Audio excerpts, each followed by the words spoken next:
دوستو ساتھیوں، آپ نے ابھی کامریڈ امداد قاضی جو سیکریٹری جنرل کمیونسٹ پارٹی سے کاربن کریڈٹ کے بارے میں جو وضاحت سنی، اس سلسلے میں کامریڈ میں آپ سے سوال کرنا چاہوں گا کہ کاربن کریڈٹ منصوبے کے تحت سندھ میں دو اضلاع جام شروع اور مٹیاری میں جو لاکھوں ایکڑ زمین جو ہے کاربن کریڈٹ منصوبے کے تحت دی جا رہی ہیں، اس کے متعلق آپ کا کیا خیال ہے؟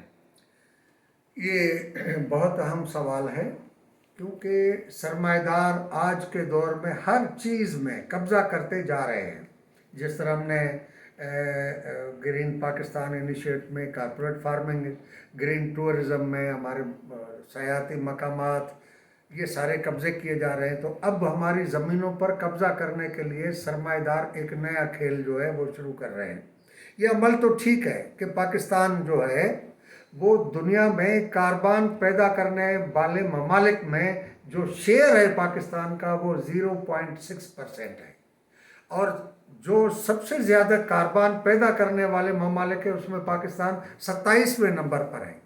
ٹھیک بات ہے، تباہ کن اثرات ہمارے پاس آ رہے ہیں، لیکن اس کے لیے ہماری فارسٹ جو ہے اس کو ڈیولپ کیا جائے نا۔ گورنمنٹ فارسٹ ڈپارٹمنٹ اتنا سارا موجود ہے، اربوں روپے اس کی بجٹ ہے، اس کو کیوں نہیں کام کرنے دے رہے؟ اب وہ زمینیں دے رہے ہیں، زمینوں میں کیا کہہ رہے ہیں کہ بھائی ایک تو وہاں پر آپ نئے درخت لگائیں گے، دوسری بات وہاں سبزیاں لگائیں گے، تیسری بات وہاں پر جو ہے آپ فش فارمز بنائیں گے۔ فش فارم کہاں سے بنائیں گے؟ پانی تو ہے نہیں۔ اچھا، پھر یہ سلسلہ پاکستان میں جنرل ضیاء کے زمانے میں شروع ہوا کہ فارسٹ کی زمینیں لیز پر دینے لگے، اور اس میں 5 سال کی لیز ہوتی تھی، معمولی رقم ہوتی تھی، ایکڑ کی شاید 150 یا 100 روپے ایکڑ کا ہوتا تھا سال کا۔ اب وہ سلسلہ چلتا رہا، لوگوں نے 5 سال پورے ہونے کے بعد قبضائی کر لیا، اور سندھ گورنمنٹ کے فارسٹ ڈپارٹمنٹ کی بیوروکریسی اور عملہ وہ ان سے پارٹنرشپ کر کے اس کی پیداوار کھاتے رہے، لیکن فارسٹری ڈیولپ نہیں ہوئی۔ حالانکہ اس ایگریمنٹ میں بھی موجود تھا کہ درخت لگائے جائیں گے، لیکن درخت کسی نے نہیں لگائے۔ اب بھی یہ اس کے نام پر سندھ گورنمنٹ نے ایڈورٹائز کیا ہے، ٹینڈر دیے ہیں جو انٹرنیشنل اخباروں میں بھی چھپے ہیں۔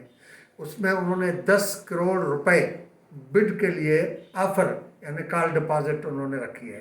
تو پہلے والی تو اپریل والی ڈیٹ گزر گئی، اب مئی کی ڈیٹ رکھی ہے، شاید غالباً 27 تاریخ ہے، جس میں پہلے جاپان انٹرسٹڈ تھا، اب جاپان نکل گیا بیچ میں سے، اب دوسری کمپنی آئی ہیں۔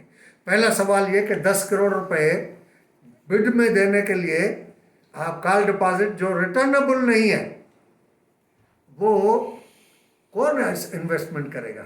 پاکستانی تو کوئی کر نہیں سکے گا، اگر کرے گا تو زرداری کرے گا، شریف فیملی کرے گی، سرمایہ دار فیملیز کریں گی۔ ہم یہ چاہتے ہیں کہ فارسٹری کو ڈیولپ کیا جائے۔